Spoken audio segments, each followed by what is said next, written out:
Hindi literature class 4th सबसे अच्छा बस्ता। प्रस्तुत पाठ सबसे अच्छा बस्ता। यह एक कहानी है। इस कहानी में मनुष्य के आंतरिक सौंदर्य को अत्यंत रोचक ढंग से प्रस्तुत किया गया है। आंतरिक सौंदर्य मतलब हमारे अंदर की सुंदरता, मन की सुंदरता को बहुत ही अच्छी तरीके से इस कहानी के माध्यम से हमें दर्शाया गया है। सबसे अच्छा बस्ता। एक दिन यशोदा ने पाठशाला से लौटकर अपनी माँ से कहा, माँ, आज हमारी अध्यापिका कह रही थी कि पुस्तकें रखने का बस्ता बड़ा सुंदर होना चाहिए। अगले सप्ताह वे हम सबके बस्ते देखेंगी। जिस लड़की का बस्ता अच्छा होगा उसे एक सुंदर गुड़िया इनाम में दी जाएगी। वह गुड़िया बहुत सुंदर है। मेरा जी चाहता है कि यह इनाम मुझे ही मिले। यशोदा की माँ ने उत्तर दिया, बेटी, मेरे पास एक सुंदर कपड़े का टुकड़ा है जिस पर सुंदर बेल बूटे और फूल बने हुए हैं। यशोदा कपड़ा देख खुशी से तालियां बजाने लगी। फिर बोली, इसका बस्ता बना दीजिए।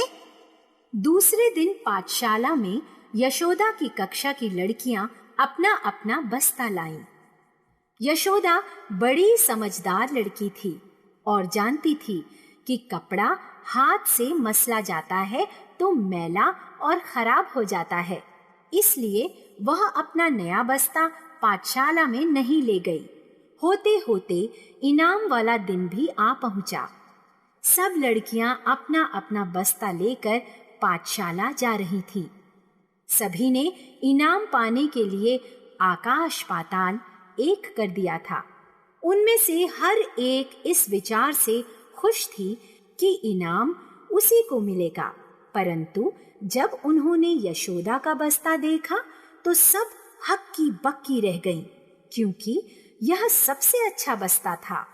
रास्ते में एक स्थान पर बहुत से लोग इकट्ठे होकर खड़े हुए थे। यशोदा और उसकी सहेलियां रुक गईं। उन्होंने देखा कि एक बूढ़ी स्त्री जमीन पर पड़ी है।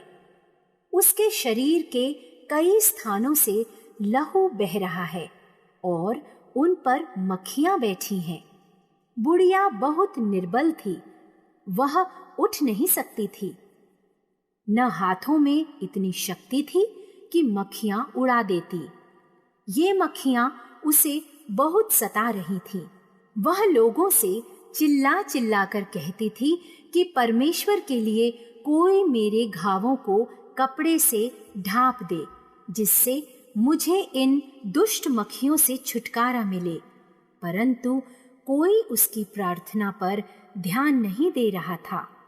यशोदा ने बुढ़िया को देखा तो बड़ी दया आई। घर पास होता तो दौड़कर कोई कपड़ा ले आती, परंतु वह घर से बहुत दूर आ चुकी थी। सहसा उसकी दृष्टि बस्ते पर पड़ी।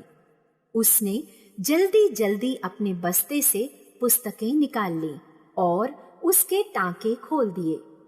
अब वह बहुत ही सुंदर फूलों वाला रुमाल था। यशोदा ने आगे बढ़कर रुमाल को बुढ़िया के घावों पर डाल दिया। यशोदा पाठशाला पहुंची।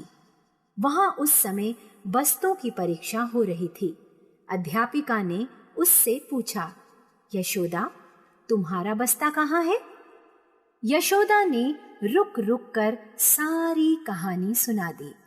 अध्यापिका कहने लगी, इनाम लेने की अधिकारी यह लड़की नहीं जिसका बस्ता सबसे साफ है, बल्कि वही है जिसने एक गरीब और घायल बुढ़िया को अपना बस्ता उसके घाव ढांपने के लिए दे दिया। यह कहकर उन्होंने यशोदा की पीठ थपथपाई और अलमारी से गुड़िया निकालकर उसे दे दी। उसका बस्ता सबसे अच्छा मान लिया गया, क्योंकि किसी चीज की अच्छाई असल में तभी है जब वह किसी अच्छे काम में आए, ना कि उसकी बाहर की सुंदरता में। माँ को भी यशोदा पर गर्व था। प्रस्तुत कहानी के माध्यम से आपको यह पाठ समझ में आ गया होगा और आपने बहुत सी अच्छी अच्छी बातें इस कहानी के माध्यम से सीखी होंगी। जीवन मूल्य: प्रत्येक व्यक्ति को दूसरों की सहायता करनी चाहिए। हमें हमेशा दूसरों की मदद करनी चाहिए जब भी हमें मौका मिले। Thank you.